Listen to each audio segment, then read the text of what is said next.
स्वागत है आप सबको हमारे इस चैनल पर इंडियन ट्रिब्यून न्यूज़ पर।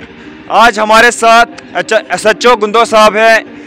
बहुत बदकिस्मती की बात है कि हमें एक अच्छे ऑफिसर मिले थे, लेकिन डिपार्टमेंट की तरफ से इनका तबादला डोडा के लिए हुआ। थोड़ा बहुत जानने की कोशिश करेंगे SHO साहब से कि आपने 1 साल यहाँ पे गुजारा, क्या एक्सपीरियंस रहा और भलेसा के लोगों को लेकर क्या तजर्बा रहा? मलेशिया के अंदर मेरा कोई तकरीबन 1 साल के करीब 9-10 महीने यहाँ मैंने गुजारे। इससे पहले मैं SHO किश्तवाड़ था। इलेक्शन के टाइम पे यहाँ जब मेरी फ़र्स्ट पोस्टिंग हुई तो वो एक टाउन था, और जब मैं इधर बलेश के अंदर आया तो मैं फ़र्स्ट टाइम आया था इधर। तो मुझे यही था कि अब मैं बलेश के अंदर जाऊँगा कि फ़र्स्ट टाइम आया था, कैसे लोग होंगे, कैसे वहाँ जाएंगे, कैसे वहाँ सर्विस करेंगे। पर जो आप लोगों का यहाँ पे जो ताउन मिला, आपका प्यार मिला, कोऑपरेशन मिला, तो वो बढ़ चढ़ के मिला। कभी भी जब भी कोई हमें ज़रूरत पड़ी आप लोगों की, आपने बाना शाना बशाना हमारे साथ खड़े रहे। तो जहाँ तक मेरा सवाल था, जो भी मुझसे हो सका, चाहे ड्रग्स के रिलेटेड हो, चाहे ट्रैफिक के रिलेटेड हो, चाहे लोगों का जो और पब्लिक और पुलिस के बीच में जो गैप था वो फिल करने की कोशिश की कि ताकि आप फ्रीली थाने में आए, चाहे डे नाइट कोई भी काम हो, मसले मसाइल हो, चाहे आपके करेक्टर्स हों, कोई और कोई वेरिफिकेशंस हो, या कोई भी आपकी मुश्किलात हो, चाहे यहाँ के आतशबाजी का 2-3 वारदातें हुई, उसमें कुछ आपकी हेल्प जितना हो सका मेरे से के मैंने कोशिश की कि। और वाकई ये जो बलेश बोलते हैं इसको बलेलों का देश है, तो और आज मैं ये यादें लेके जा रहा हूँ, तो वाकई बलेलों का देश है। आप लोगों का जो भाईचारा है यहाँ पे कम्युनिटी के बीच में, जो आपका जो हिंदू मुस्लिम भाईचारा है वो अमन रहना चाहिए, आगे भी रहना चाहिए।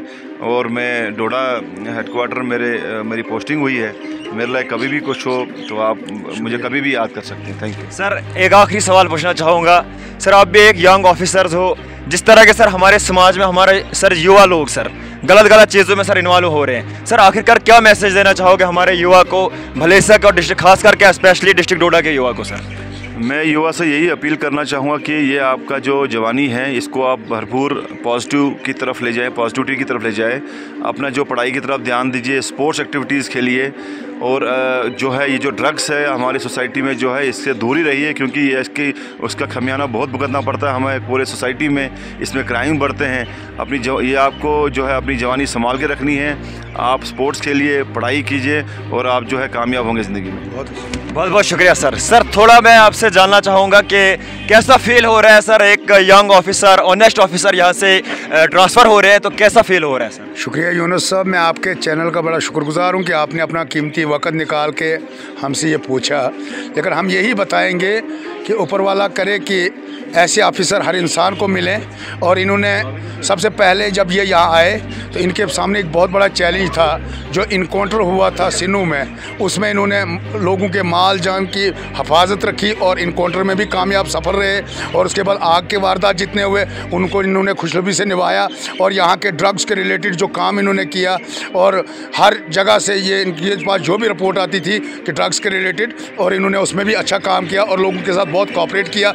और पुलिस का और पब्लिक का जो तालमेल था वो इन्होंने ऐसा अच्छा बेहतर किया कि हम इसकी एक मिसाल देते हैं। तो हम ये सराहना करते हैं कि हमारे नए SHO साहब जो आएंगे उनसे भी हमें यही उम्मीद होगी कि वो भी इसमें खरा उतरेंगे। शुक्रिया नाजरीन, कहीं ना कहीं लोगों के दिलों में एक मायूसी छाई हुई है। एक ऑनेस्ट ऑफिसर, एक यंग ऑफिसर जो है यहाँ से ट्रांसफ़र हो गए हैं, और लोगों की पूरी ये एक्सपेक्टेशंस हैं कि जो नया ऑफिसर यहाँ SHO आए वो भी लोगों का भरपूर साथ दे, लोगों की खिदमत करे। तो हमें दीजिए इजाज़त, मिलते हैं अगले अपडेट के साथ। शुक्रिया।